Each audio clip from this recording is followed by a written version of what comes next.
Mom, I might want to go to medical school. Cue the flood of pride, and right behind it, fear. I know what this career can do to a person. I know how it builds and breaks you, even in the same day. How can I let her go down that path? The good news? There's a way to guide her without scaring her or you. There's a way to share what you've experienced without discouraging her at the same time. What I want my daughter to know is that choosing a career in healthcare isn't about proving anything to anyone, not to me and not to the world. It's about answering the call that feels true to her. If you ever felt this tension between legacy and letting go, this episode is for you. I'll walk you through 3 steps that will help you turn fear into clarity and support into partnership. Find the full transcript and more resources for physician moms at inspiredmommds.com/67. You're listening to the Inspired Mom MDs podcast. I'm your host, Dr. Cindy Van Praag. I help physician moms take back control of their time and energy so they can prioritize what matters most and thrive at work and at home. Thank you for joining me. Now, how did I handle that moment my daughter said she might want to be a doctor? She just attended a nursing immersion camp at the University of Texas in Austin. I was more excited than she was. She's expressed a strong interest in nursing lately, but was still a little unsure. And that's when she found this week-long summer program. I was so thrilled to support her because this meant she could get her feet wet before deciding on which college to pick later this summer based on what she wants as a career major. My excitement went even higher when I learned that they invited parents on the last day of the program to experience some of the classes and see the campus. And it was that day, over a cold piece of pizza, that I got to sit alone with my teen for about 45 minutes. Now, mind you, we never really sit face-to-face for 45 minutes with no phones, let alone talk that much in one sitting. So this was my opportunity to scope out her feelings on nursing and life. Her opinion was that the program she had a great week. It had lots of hands-on activities. They were fun, but it didn't answer her deepest question. Is this career choice for me? And as we talked, I gently asked her some open-ended questions. It turns out that she is seriously considering medical school. And at that moment, a mix of emotions flooded over me. I won't deny pride came forward that my little girl might follow in my footsteps, but it was quickly followed by fear and protection to keep her away from the slew of landmines that medicine hides. I recognize nursing also shares significant issues like burnout and disrespect in the workplace and not having enough time for your patients. But I do know the pitfalls to medicine all too well. On the flip side, I know the incredible satisfaction and accomplishment and joy that comes with doing what you love. And you can see it in people's faces, the nurses and doctors, when they love their job, right? For my daughter, this is a pivotal moment, and she starts to apply to college in a month and a half. So how do you navigate this discussion with your child who says they may want to go into medicine? Do you discourage them out of protection? After all, they haven't lived it like you have. Or do you gently offer support without judgment? Because they are most decidedly not you. The solution is to model a conversation that blends truth with trust in their feelings and motivations, their ability to decide. You can do this by offering your child clarity and not fear. This is a solution. So how do you support your child's healthcare dreams without projecting that fear? I'm one of those people that can't seem to hide my emotions. I'm the prototypical wears her heart on her sleeve type of person. When I feel uncomfortable and conflicted about supporting my kid's interest in medicine, I'm 99% sure it shows on my face.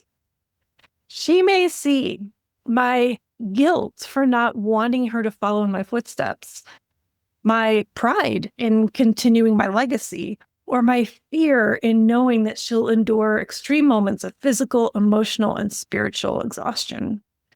Maybe you have a great poker face, and I secretly envy that. But in both of our cases, the simple truth remains: how do you move beyond that internal conflict to an honest connection with your child? I'm talking about that grounded discussion to help them with love and purpose rather than your instinctual urge to pressure them or protect them. How do you offer up your hard-earned truths without discouraging your kids' dreams? I have 3 steps today to help you do just this. Step 1 is to manage your emotions before responding about their career. So in retrospect, what I really like about that conversation with my daughter over cold pizza was that it was on neutral ground. We were sitting in a cafeteria. It didn't have all the distractions of being at home or from phones. It was easier to focus on the conversation and, quite honestly, easier to keep my emotions in check. Comfortable silence is a beautiful thing, isn't it?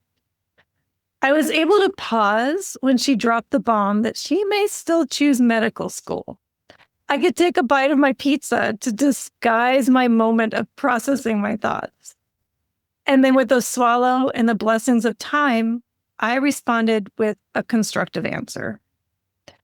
You see, I don't want to project my fear of pain on her. I don't want to put pressure on her to make the right choice either. With my emotions in check, I was able to offer more of a partnership in figuring out her path forward.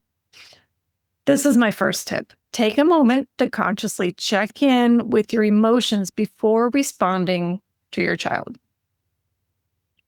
Allow yourself to experience those uncontrolled feelings while choosing silence or using a short distraction. Then, before responding, ask yourself, am I about to project my pain or am I offering a perspective? And before giving that advice, reflect on your own hopes and fears and biases. Now, step 2, how do you share the truth about medicine without passing on your trauma? It's important to share your real experiences and not just lead with bitterness. Well, that's hard. That can be tough. When I retell stories from medicine, they can bring up intense feelings of anger and disgust and frustration, and you name it. I can think of one interaction with an attending who unjustly accused me of mishandling how I prepared for a case that day. I had fully discussed and followed the advice from a different attending, which my original attending learned about, but it never led to any kind of apology or consolation from him from the reaming out that I experienced in the OR that morning. It was humiliating and unfair, but I was in no position to argue. And I know this happens as part of the process. The subordination to instructors is real, and maybe I wouldn't have these feelings today if I processed this years ago. But my idea is to share experiences with a different lens now. Your kid deserves to hear the truth and not just the trauma. So the truth I would give my kid today would not center on my horrible experience, but around how to manage these situations when they inevitably arise. I would share the truth about tricky interactions with superiors and maybe a mantra to handle difficult or toxic people, like, I'm here to learn, not to shrink. I am not defined by someone else's emotional immaturity. That's my favorite. Step 3, prioritize your teen's career calling, their calling over your expectations. Help them explore why are they drawn to healthcare and what role aligns with their values, because it's not about you, it's about them. I asked my daughter questions to help answer her why, and I focused on what was really important in her career and what was really important in her life outside of work. It's helping them with the big picture of life and how they want a career to fit in to that ideal. It also shows her that her identity is not solely determined by her career choice, even if it was a strong calling. She has the freedom to custom craft her life. And that reminds me of my episode 21 with Dr. Sharon Hull, who talks about how to custom craft your life of all ages. You can find that by searching for episode 21 on your podcast platform or on inspiredmommds.com/21, by the way. So back to prioritizing your teen's vision. An easy way to do this is to get curious about their why. Some open-hearted questions you might ask your teen include, okay, well, what draws you to this path? What parts of healthcare or helping people energizes you? What kind of life do you imagine for yourself? The key is helping them identify how their career choice fulfills their calling without feeling compelled in any one direction. I don't want my daughter to feel like she has to or should do anything she doesn't agree with. You can say, I want you to choose a path that lights you up, not one that you feel you have to choose because of me. So my key takeaways for supporting your teen's decision: as I look at a picture of my baby on my desk right now, I realize that she is not mine to control or care for anymore, at least not like when she was 8 months old anyway. She is her own person now, with her own wills and desires. My role as mom is ever shifting, and it's an exciting journey. And this experience of helping my daughter pick between nursing and medical school is one more moment that I am so blessed to help her through. I can't help but imagine someday her retelling her story of how she chose to be a nurse or a doctor. I hope through my guidance, she learns how to share her hard-earned truths with future mentees and her kids. And at the end of the day, I just want her to know that I support her no matter which path she chooses. The 3 steps I talked about today can apply to so many situations, right, as kids get older. So I remind myself to check my emotional temperature before responding, speak the truth and not just my trauma, and prioritize my child's calling over my own agenda. Don't forget to join me next week for another dose of support and inspiration. And until then, take care of yourselves and take care of those who matter most. It's time to take control and thrive. Thank you so much for tuning in today to Inspired Mom MDs. If this episode resonates with you, please share with a friend who may also benefit. And I humbly ask you to please leave a review so other doctor moms can find me too. And just a quick reminder, this podcast is for informational and educational purposes only and isn't a substitute for medical advice or care. I'm a board-certified physician, but this content isn't connected to my clinical practice and no doctor-patient relationship is formed here. Please always talk to your own health professional about any mental or physical health concerns. And as always, take what helps and leave the rest. Please see inspiredmommds.com for full disclaimer.